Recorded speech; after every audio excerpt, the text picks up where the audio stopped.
cinta itu tidak bisa dipaksakan. Oke lah, cinta tidak bisa dipaksakan. Akan tetapi yang namanya cinta itu memang ya butuh sebuah perjuangan ataupun sebuah pengorbanan. Walaupun toh pada kenyataannya perjuangan itu bukan hanya berupa bagaimana antara bertemunya dengan orang yang memang betul-betul kita sayang.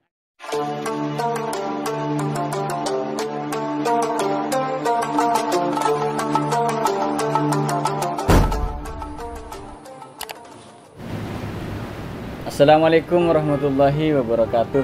Bismillahirrahmanirrahim.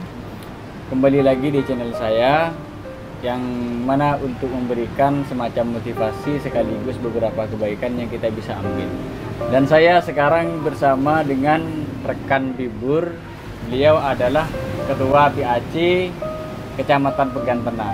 Dan kita akan ngobrol sesuatu yang sangat bermanfaat untuk kalangan para pemuda. Baik, saya tanya dulu siapa namanya untuk menyapa. Bagaimana kabarnya Pak Bibur? Ya, alhamdulillah rekan Hafi, kami dalam keadaan sehat walafiat, masih bisa menikmati kehidupan yang jauh lebih nikmat daripada sebelum-sebelumnya. Ini merupakan sebuah anugerah yang diberikan Allah kepada kita yang memang perlu kita syukuri seperti itu. Alhamdulillah. Ini ada sesuatu yang sangat menjanggal di dalam pikiran anak muda. Jadi yang sedang naik permukaan misalnya ya. Bagaimana menurut Pak Bibur tentang seseorang yang menjadi mak comblang di antara dua orang yang saling mencintai? Apakah dia tidak terkesan, loh kok saya jadi alat, kok saya jadi alat pembantu saja, sementara yang bahagia dia, pas jadi ada masalah saya yang kena. Itu bagaimana menurut pandangan Pak Bibur tentang orang yang menjadi mak comblang? Ya, baik, di sini akan saya jawab ya dari beberapa pengalaman yang memang sudah saya rasakan seperti itu ya. Pernah jadi mak comblang? Untuk mak comblang ini belum, tapi di mak comblangi ataupun apa ya istilahnya saya menjadikan teman-teman itu mak comblang ya banyak. Cuman ya salahnya yang mak comblang itu adalah yang menang dan saya yang kalah. Ada tikungan kiri, Pak. Ya kira-kira seperti itulah. Saya sekarang dan Pak Bibur sedang berada di pantai Delegan di Kota Gresik. Dan suasananya di sini sangat sejuk, dan saya akan berbicara dengan beliau tentang sesuatu yang sangat menyejukkan juga. Jadi begini Pak, ketika seorang laki-laki membantu dua orang yang menginginkan dirinya untuk menikah, dia akan mendapatkan ganjaran yang demikian besar Pak. Nah, melihat dari keadaan kita sebagai anak muda misalnya ya, ganjarnya sangat besar, yang bahagia orang lain. Pas ada masalah, mak comblangnya yang kena. Kadang itu dianggap sebagai orang ketiga. Ya. Ini bagaimana menurut pandangan Pak Bibur? Ya, untuk masalah ya mak comblang dalam hal ini ya, dalam artian ya ada orang ketiga dalam mempertemukan dua orang yang memang saling suka, kan seperti itu. Ya. Hanya saja terkadang terjadi margin error di sana, sehingga ada kesan bahwasanya si mak comblang tersebut adalah menjadi orang ketiga dalam hal ini seperti itu. Jadi begini ya, untuk masalah mempertemukan atau menjadi perantara, atau dalam hal ini bahasa kerennya adalah mak comblang, hal ini menurut saya baik-baik saja, kan seperti itu ya. Mengapa demikian ya? Karena memang terkadang yang namanya manusia yang dikatakan makhluk sosial, kalau memang kita harus memilih seorang wanita harus dengan cara kita sendiri tanpa harus membutuhkan bantuan terhadap orang lain. Sepertinya hal ini sulit. Sangat sulit. Bisa dikatakan sangat sulit. Mengapa demikian? Karena terkadang hal ini yang saya harapkan, akan tapi jadinya yang ini yang datang. Sedangkan hal itu dapat kita temukan oleh teman kita, kan seperti itu, oleh orang-orang yang ada di sekitar kita, kan dalam tanda kutip, kan seperti itu. Cuman dalam hal ini yang perlu digarisbawahi adalah yang mak comblang, yang menjadi perantara, yang menjadi wasilah dalam hal ini ada siapa, kan seperti itu. Yang berlatar belakang siapa, kan seperti itu. Biar nanti tidak terkesan bahwasanya apa ya, seakan-akan di luar dugaan kan seperti itu.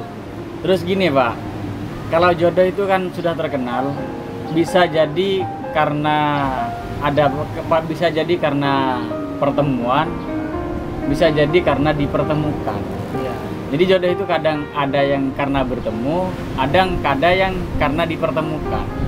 Dalam kasus ini kan bisa banyak anak muda zaman sekarang misalnya, pilihan orang tuanya ini dianggap pilihan nomor 2 dibandingkan pilihannya sendiri. Untuk menyikapi anak-anak yang seperti ini, apakah orang tua juga tidak punya peran di dalam memilihkan seorang anak untuk dijadikan pasangan hidupnya? Mengingat dulu kan kebanyakan para kiai atau para ulama dulu kan memang dipilihkan, bukan memilih sendiri. Ya. Kalau sekarang karena terkaitnya perkembangan zaman kan, mereka banyak yang memilih sendiri, bahkan tidak pakai pak comblang kalau sekarang. Nah, dalam pandangan Bapak ini bagaimana kasus-kasus seperti inilah? Ya, ini kalau perihal ini ya, jikalau memang tetap ada contoh kasus seperti halnya anak muda yang memang dijodohkan oleh orang tua, maka hal ini merupakan kata-kata yang sangat booming adalah sekarang bukan zaman Siti Nurbaya kan seperti itu. Ya, itu benar. Kadang yang main jodoh-jodohan. Cuman perlu kita sadari bahwasanya dalam hal ini sudah banyak orang tua, hasil daripada orang tua dalam hal ini adalah perjodohan sedari dulu.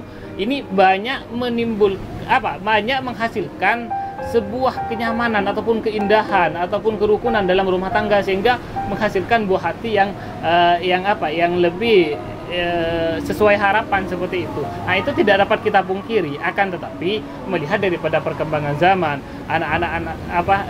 anak muda sudah mulai cerdas dalam memilih dan memilah. Ini merupakan sikap daripada orang tua. Kalau memang dari saya pribadi, ya tetap harus legowo untuk memberikan sebuah kebebasan kepada anak, akan tetapi dalam tanda kutip adalah tidak diberikan bebas sebebas-bebasnya seperti itu.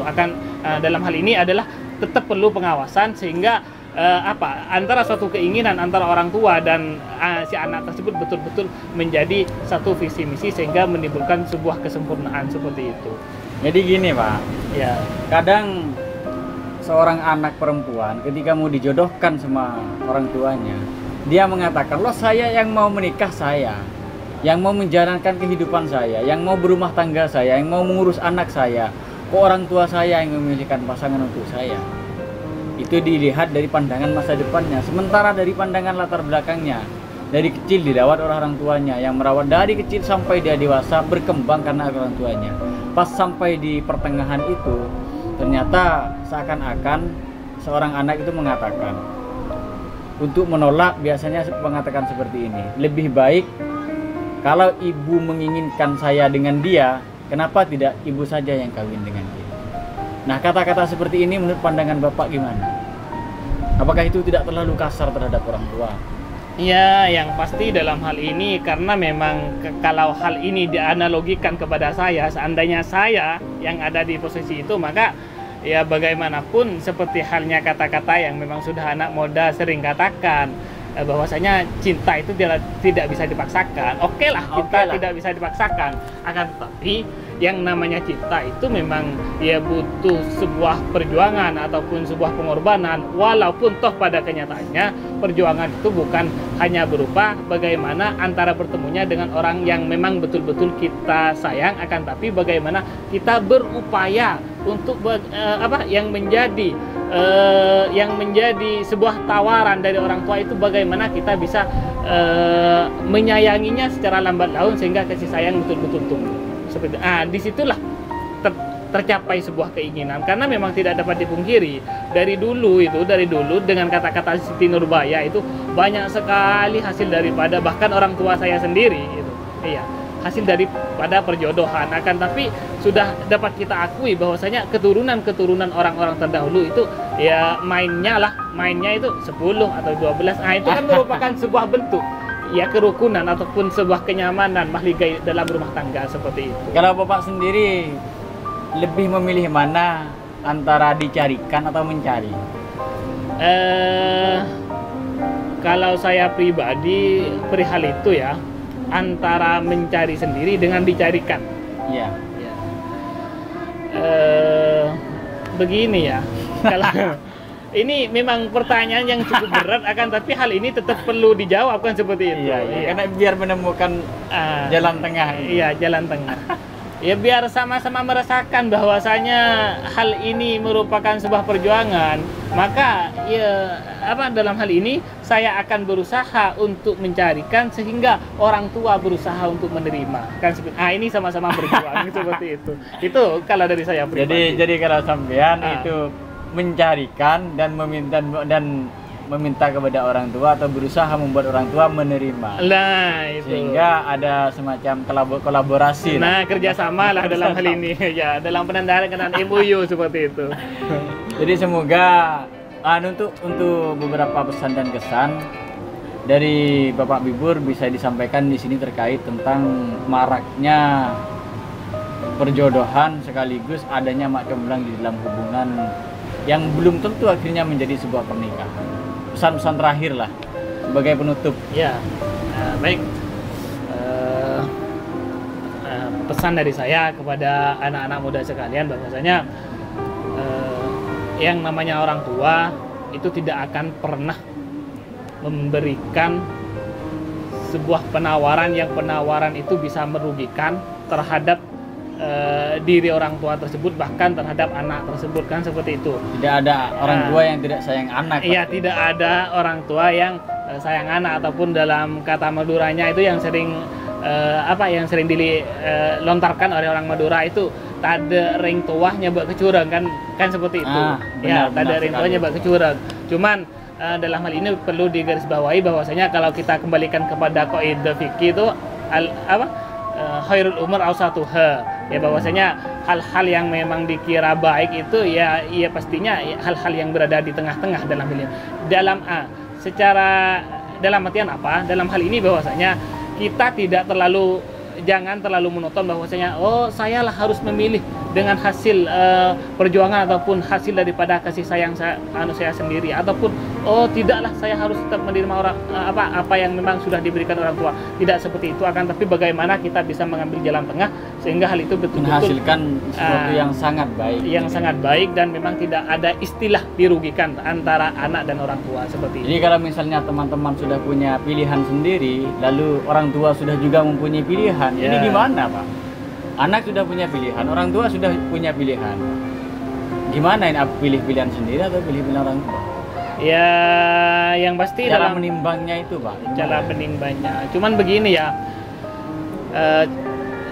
hal yang terjadi itu, yang sering terjadi adalah orang tua itu di Madura itu sering bahwasanya ada kata-kata orang tua itu lebih tahu daripada apa yang memang anak itu tahu, kan seperti itu. Mengapa demikian? Karena memang kalau si anak tersebut lebih memandangnya kepada hal-hal yang bersifat kepada kasih sayang, kepada kepada hal-hal yang memang menimbulkan sebuah keindahan, walaupun terkadang keindahan itu tidak abadi seperti itu. Sedangkan orang tua bukan hanya melihat dari situ, akan tapi melihat daripada bagaimana tingkah laku daripada si calon mertua tersebut, ataupun bagaimana latar belakang pendidikan, ataupun bagaimana anak muda ini dalam beribadah, ataupun bagaimana hubungannya dengan pokoknya hablum minallah hablum minannas, itu sama-sama Nah, jadi pesan kita ya Pak, kalau di dalam urusan cinta, ketika ada pilihan antara orang tua dengan orang anak, pasti lebih baiklah memilih dari yang dipilihkan oleh orang tua. Karena seperti yang dikatakan tadi, tidak ada orang tua yang tidak sayang pada anak, ya kan? Tetapi pilihan anak itu belum tentu sayang kepada orang tuanya. Nah, itu Pak yang perlu digarisbawahi. Jadi semoga bermanfaat kajian sebelum Maulid kali ini. Saya dan rekan Bibur mohon maaf jika ada kesalahan. Wabillahi taufiq wal hidayah.